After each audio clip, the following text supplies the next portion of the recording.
पहली इनॉग्रेशन नहीं है, आखिरी इनॉग्रेशन नहीं होगी। इससे पहले भी बहुत चीजें इनॉग्रेट हुई हैं, इसके बाद भी बहुत चीजें इनॉग्रेट। आप अगर इसमें सियासत लाना चाहेंगे तो वो आपका फैसला है, मैं तो सियासत से हट के बात कर रहा हूँ। ठीक है ना, मंदिर बना, मंदिर की इनॉग्रेशन हो रही है, मामला खत्म। 40-45 दिन लगातार हम भागते रहे, दिन में एक एक दो दो प्रोग्राम, हर असेंबली कॉन्स्टिट्यूएंसी में वर्करों के साथ मुलाकात। साल का एंड था,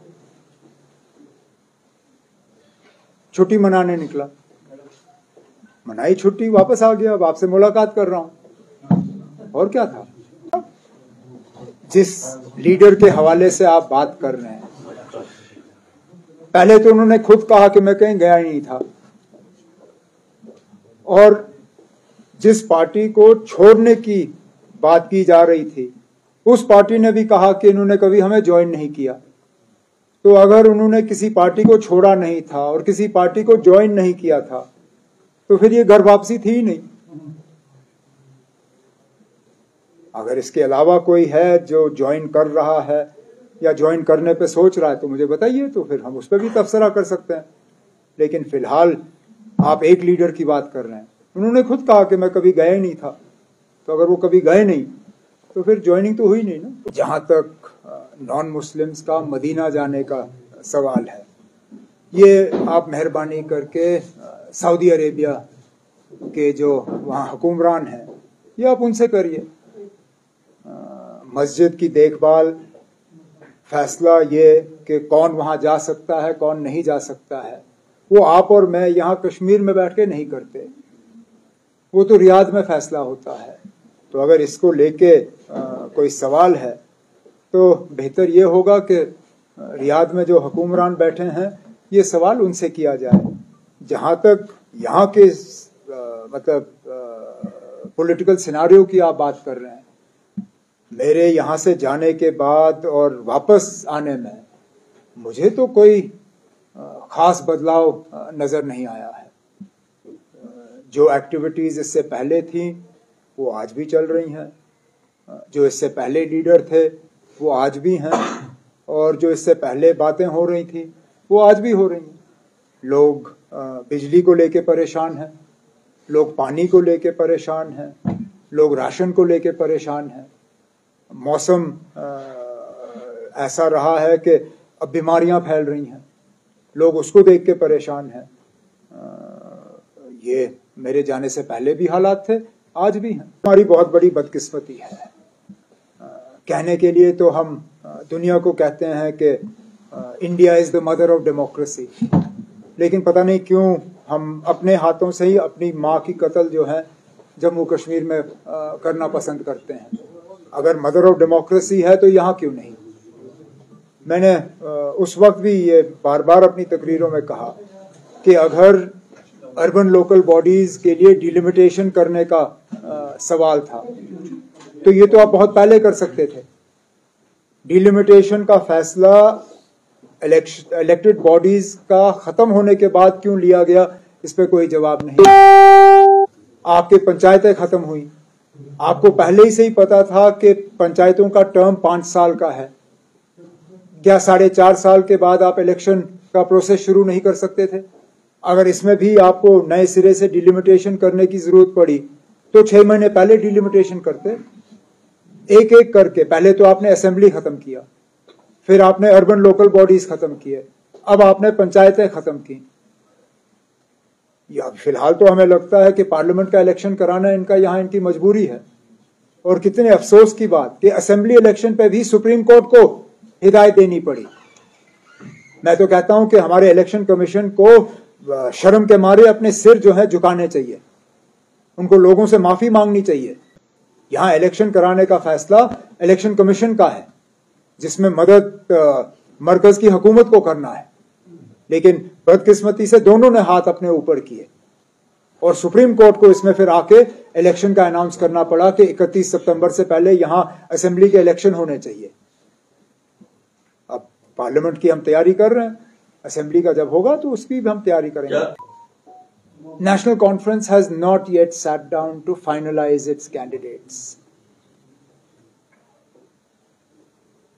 I have not had the opportunity to discuss this or any other candidature with colleagues in the party. Once the process of discussing starts, then we'll see who are the best candidates that can be fielded from all the concerned constituencies. For me, first and foremost would be that Farooq Saab fights. We would not have a situation where both Farooq Saab and I would go to Parliament at the same time. Should a situation arise where Farooq Saab steps back from this forthcoming Parliament election, then we'll see what the party chooses to do. But it's not a conversation that we've had in the party yet. अब फिलहाल तो कोई बात हुई नहीं है. बात होगी तो हम जरूर बात करेंगे. हम इंडिया अलायंस के मतलब हिस्सेदार हैं, लेकिन कुल मिला के अगर लद्दाख को जोड़ के भी हमारी 6 सीटें हैं. मुझे नहीं लगता हमें 10-15 मिनट से ज्यादा लगेगा अपना फैसला करने पे. 6 सीटों में ना 10 मिनट, मैं कहता हूं 10 मिनट भी बहुत है. हम तो 5 मिनट में ये कंप्लीट कर सकते हैं. मैं तो चाहूंगा कि जहां से सीट मिलने की उम्मीद हम रख रहे हैं, यूपी, वेस्ट बंगाल, महाराष्ट्र, बिहार, पंजाब, दिल्ली, तमिलनाडु, केरला, यहां पे थोड़ा सा वो सीट शेयरिंग की जो हरकतें हैं उनमें तेजी लाएं. हमारे 6 सीटों पे जैसे मैंने आपसे कहा हमें 10 मिनट लगेंगे. हम तो वो कभी भी कर सकते हैं. मुझे दावत आएगी नहीं ना, नहीं आएगी तो आप क्यों मुझसे पूछ रहे मैं जाऊंगा या नहीं जाऊंगा? बिन बुलाए मेहमान कौन जाता है? जिनको दावतनामा आना था उनको तो मिल गया ना. जो इंडस्ट्रियलिस्ट, क्रिकेटर, फिल्म स्टार्स, बाकी उनके नाम तो सबके सामने हैं. मेरा नाम कहीं है उस लिस्ट में? नहीं ना. ना इनका कोई इरादा है मुझे बुलाने का. जब इनका कोई इरादा नहीं है बुलाने का तो अगर मगर में हम क्यों पढ़ें? ये कोई नई बात नहीं है. हर रियासत और हर यूनियन टेरिटरी को हर साल नहीं दिया जाता मौका. इसमें मरकजी हुकूमत जो है वो चूज करती है किसको देना है और इसको नहीं देना है. अगर आपका सवाल ये है कि सिर्फ ऑपोजिशन स्टेट्स जो हैं उनको इससे बाहर रखा गया तो मैं कहूंगा कि ये बदकिस्मती है. ये 26 जनवरी जो है ये बीजेपी का प्रोग्राम नहीं है, ये मरकजी हुकूमत का प्रोग्राम नहीं है, ये पूरे मुल्क का है. हाँ बेशक आप हर रियासत को हर साल मौका नहीं दे सकते हो, लेकिन सिर्फ ऑपोजिशन पार्टीज की हुकूमतों जो हैं उनको यहां से बाहर रखना, इस पे दोबारा सोचने की जरूरत है. ये सीधा सीधा हमारे साथ लूट है. और क्या करूंगा मैं? प्रोजेक्ट हमारा, पानी हमारा, बिजली हमारी. अगर यहां पे हम लोगों को 24 घंटे बिजली हफ्ते के 7 दिन फराहम कर रहे होते तो मुझे कोई एतराज नहीं होता. राजस्थान क्या, आप तमिलनाडु और मालदीव्स तक ये बिजली पहुंचाओ, मुझे फर्क नहीं पड़ता. लेकिन हमारे लोग आज बिजली के लिए तरस रहे हैं. सख्ती में आप कोई हमारे साथ मतलब कोई रहम नहीं करते हो. जब आपको मीटर लगाने होते हैं तो आप हमारे घरों पे वो स्मार्ट मीटर जिसको आप कहते हो, जहां पहले पैसा भरना होता है फिर बिजली आए ना आए वो दूसरी बात है, वो मीटर लगाने में आप पीछे नहीं रहते हो, लेकिन बिजली आप फराहम नहीं करते. करिए, कोई बात नहीं. असेंबली इलेक्शन हो जाए, मैं देखता हूं आप किस तरह हम इसको आगे चलाएंगे. सुप्रीम कोर्ट तक क्यों ना हमें जाना पड़े, ये बिजली राजस्थान नहीं पहुंचेगी. वही तो मैं कह रहा हूं ना. सख्ती में इन्होंने कोई कसर बाकी रखी? बिल टाइम पे, स्मार्ट मीटर, तमाम तरीकों से मतलब वो तंग करते हैं. लेकिन जब हम अपने पावर हाउस की बिजली हासिल करने की उम्मीद रखते हैं तो हमें पता चलता है कि वो भी 40 साल. ये मैं पहली बार सुन रहा हूं कि 40 साल. अभी तक तो 15-20 साल का होता था. ये 40 साल कहां से? ये हम नहीं होने देंगे ना.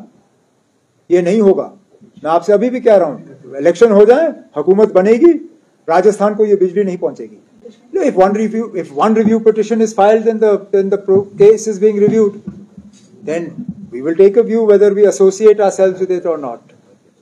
As long as the decision, as long as the judgment is being reviewed or a petition is being filed for its review, then the process has started. Once the process starts, then it's fine. Please remember, even with the original challenge to 370, what they did on 5th August 2019, we were at the forefront of it. Others joined later. In fact, those parties that weren't even part of the original petition, even they came forward and argued their case. People like Muzaffar Beg Saab, who took a completely different view in the Prime Minister's all-party meeting and then took a completely different view in the Supreme Court. So, I don't see why we have to decide now. We will take a decision going ahead, but as I said, so long as there is a party that is challenging the judgment of the Supreme Court, the process starts, then those of us who want to identify ourselves with it later. जहाँ तक मालदीव्स किस मुल्क के साथ किस तरह के ताल्लुकात रखना पसंद करती है, वो मालदीव्स का अपना फैसला है. लेकिन जहाँ तक मालदीव्स के कुछ मिनिस्टरों ने हमारे मुल्क के वजीर आजम साहब के बारे में जो अल्फाज इस्तेमाल किए, वो सरासर गलत थे. जो यहाँ से इस मुल्क से जो टूरिस्ट जाते हैं, जो उनके बारे में कहा, वो गलत है. चीन के साथ आपके ताल्लुकात जैसे भी हों वो ठीक है, उनको इंसल्ट करना इसकी कोई जरूरत नहीं थी. अच्छी बात है कि मालदीव्स की हुकूमत ने उन मिनिस्टरों को सस्पेंड किया और हिंदुस्तान के वजीर आजम से और हिंदुस्तान से माफी मांगी. हम तो यही उम्मीद करेंगे कि पड़ोसियों के साथ, क्योंकि ये वाजपेयी साहब ने कहा था कि हम दोस्त बदल सकते हैं, पड़ोसी बदल नहीं सकते. हमने बार बार जोर दिया है कि पड़ोसियों के साथ ताल्लुकात जो हैं अच्छे रहने चाहिए, चाहे वो मालदीव्स हो, नेपाल हो, भूटान हो, बांग्लादेश हो, श्रीलंका हो, पाकिस्तान हो, अफगानिस्तान हो. ये हमारे हमसाई मुल्क हैं और हम चाहते हैं कि ताल्लुकात अच्छे रहें.